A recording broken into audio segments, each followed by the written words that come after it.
Next up on the channel, we're looking at the fourth, and at least for a while, final G.I. Joe Classified Series retro carded figure, Gung-Ho, on the way I got it figured.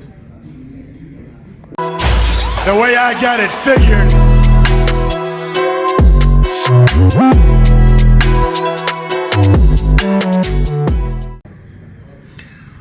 All right, everybody out there in Figureland, Sheriff back with another G.I. Joe Classified review. This time retro card Gung-Ho, Walmart exclusive.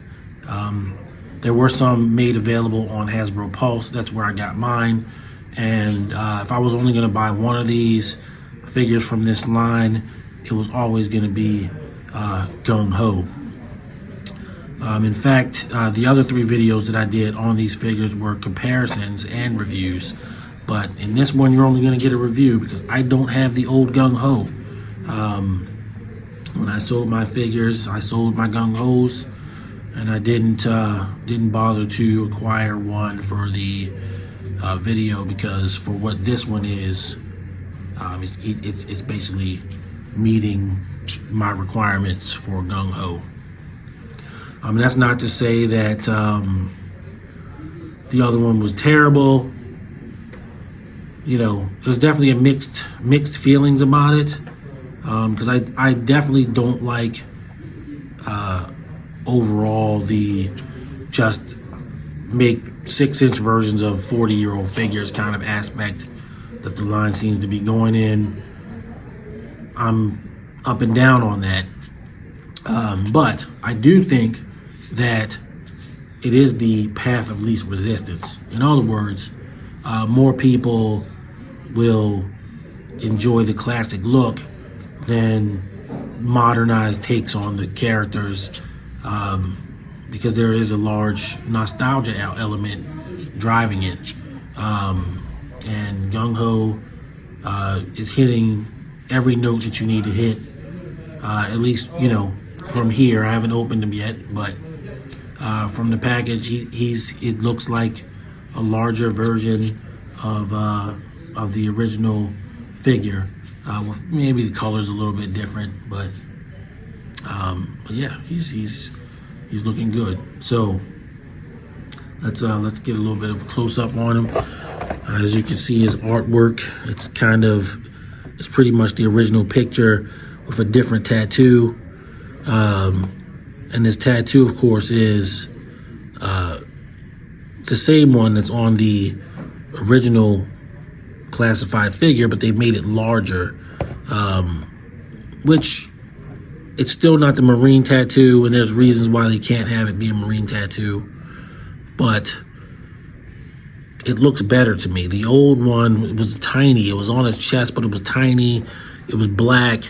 It looked weird. It looked like almost like a biker or something. He's not a dreadnought or whatever, you know, he's Gung-Ho. And that tattoo is a large part of the character. That's just my view. So back here we have his file card with the international wording for different countries. I'm not going to beat that dead horse anymore. And then, of course, you have the cross-sell GIJoe.com, where you can see their little statistics and all that sort of stuff. All right. We're not going to belabor the point. We're going to get Gung-Ho out and check him out. All right. So here's the old gunnery sergeant, Gung-Ho, out of his package with all this stuff out, and he's looking good in my opinion. So with all this stuff he's got here, he's got a pistol, a knife with paint apps, his grenade launcher, his hat, which is more evocative of the Marine hat that he had back in the day, and the green backpack. He also comes with a G.I. Joe figure stand. All right, so looking at him real quick, of course he has the standard G.I. Joe classified articulation, because he's a reuse of Roadblock and Gung-Ho's mold. He still has pins, but that's okay. His vest, of course, is modeled after the toy vest. The other one was like a kind of a weird high-tech thing. I don't want to say weird, just high-tech. It's not weird. They were going for a different look at that time. The line was going in a different direction. It is pretty much the same face, even though they've altered the mustache. You can see in the eyes here, it's the same face as the original Gung-Ho. I know I'm not doing a comparison, but the eyes are the same. And they did change, obviously, they took the hair off his head, and he looks a lot more like Etienne R. Lafitte in my estimation. Better look at his tattoo, which is much larger. Probably still not as large as the Marine tattoo that took up almost probably about to here on the old 1983 figure, but it's good enough for me. I'm much happier with this figure. Of course, he's still got his grenades here, and he's got this knife holder, this kind of knife holster sheath to go along with the knife that he had back in the day. I wish that you could get it up here, it was on the original figure, it's like above the boot, but you can't adjust it or anything, so it is what it is. It's not terrible.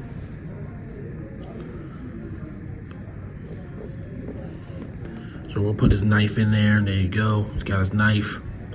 And maybe what I might do from a customization standpoint, not that, I feel as though there's a whole lot you got to customize on this figure, but just this belt buckle situation here is kind of unnatural. I'd probably rather he had like a black strap or something, probably a black strap to go there, and it wouldn't look so plastic.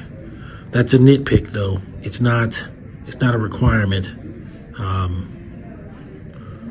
But just to break it up a little bit from this, I might have something like that done.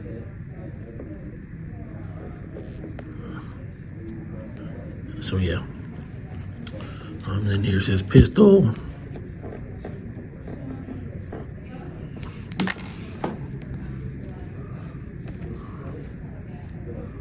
Goes in nice and easy, no problems. So it's got a sidearm, and he's got his hat, and there's a almost Marine logo on his hat, because of course his original hat did have that logo very tiny on a 1/18 scale figure. But I like it, man. This portrait is great. It's it was never a bad figure. He looks less like Chuck Liddell. Your mileage may vary on that, and more like Gung-Ho. No disrespect to Chuck Liddell.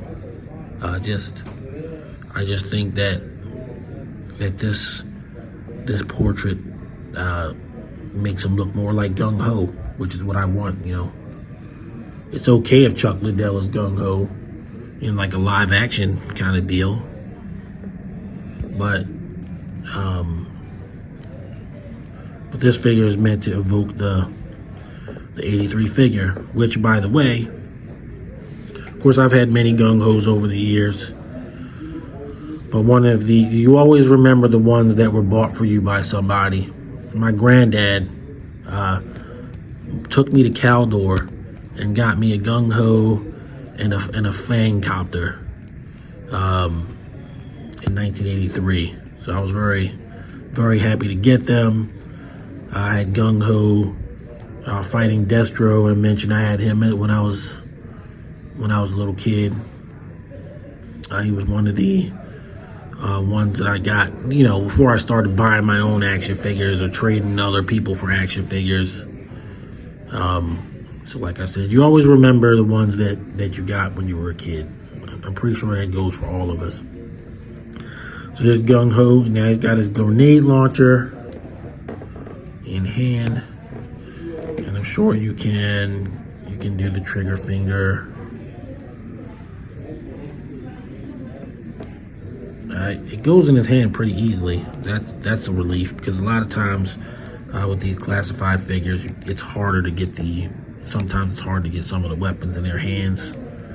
And I don't want to fight with the trigger finger right now, but I'm pretty sure you can do it.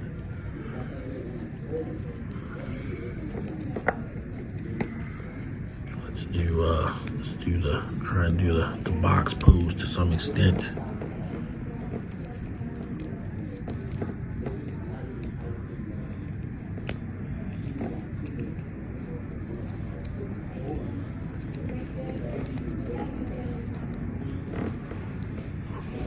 Yeah, well, okay. Of course, it's funny when I look at it here. So, of course, he's supposed to be, you know, this is a grenade launcher. That's the look it's going for, but it has this tiny hole here. That's kind of funny. But it's supposed to accommodate these grenades. It's a nitpick as well. I'm not gonna cry about that either.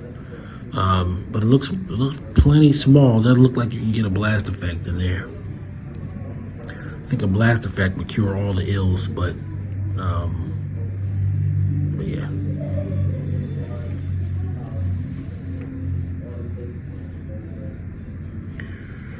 There's Gung-Ho. Gung-Ho'd out. Weapons up. Doesn't really need to stand, so you don't need to stand to support him. He can stand without it. Of course, now I've sort of messed it up, but there you go. Gung-Ho, weapons, hat, accessories, all posed up. Alright guys, the way I got it figured, I'm going to give retro classified Gung-Ho, I feel like I'm like being like super generous, but I got to give him a 10. I mean, you know, this is the Gung-Ho in a classified scale that I wanted. I'm not going to call him a perfect figure. A 10 doesn't necessarily mean perfect. It just means that for all the things that you want out of a particular character or a toy, it's there, right? Minus any nitpicks. I do have a couple of nitpicks, but to me they're nitpicks. I can be honest about things I think that a way a toy should be made, and things that I want in the toy.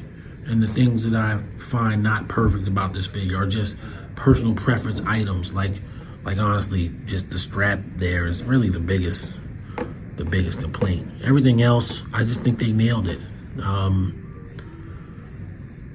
You know, whoever came up with this stuff, they made the changes to the figure, his accessories. I mean, he's easily the most radically changed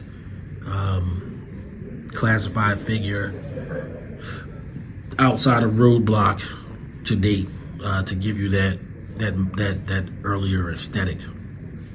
So yeah, I'm gonna go ahead and give him a 10. And in the future, what I would like to say about the classified line, are there any other figures that I would like them to do some sort of departure on, similar to Gung-Ho? Well, they've already done that with Roadblock. They've done it with Snake Eyes. There's going to be the upcoming Snake Eyes on the retro card. And the other character I would like to see them take this approach with would be Duke. Give us a good Duke. Maybe age him up a little bit, and give him the classic colors of the classic character. So yeah, the retro line can definitely improve your overall experience collecting G.I. Joe Classified. So with that, I'm going to sign off. This concludes the retro carded series for now until the new releases start to show up. But we still got more classified goodness coming, as well as Marvel Legends and Transformers. If you like the content, please give me a like, subscribe, and leave a comment. I love comments, and I do respond to each and every one. All right, guys. I'm going to just say stay safe, and I hope to see you guys all on the next video.